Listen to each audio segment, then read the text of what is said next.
Sa bawat patak ng ulan, sa bawat hininga ng hangin, naririnig ko ang bulong ng aking wika.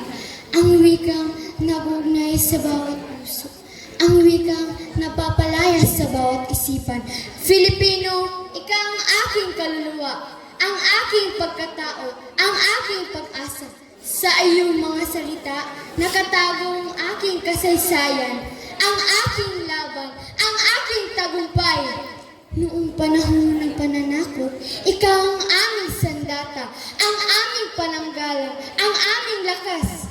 Sa iyong mga titik, nagkaisa ang Pilipino, nagalabang aming damdamin, naginit ang aming puso. Sa bawat henerasyon, ikaw ang napapalaganap ng ating kultura, ng ating tradisyon, ng ating pagmamahal. Sa iyong mga tula, kanta at kwento, nabubuhay ang ating mga bayani, nabubuhay ang ating diwa.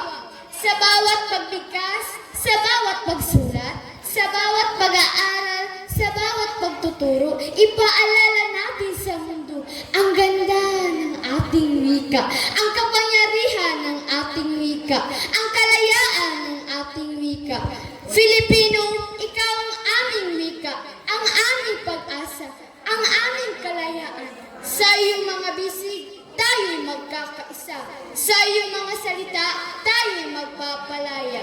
Filipino, wikang mapaglaya. Hannah Jane R. Gonzalez, Grade 7, Sampaguita.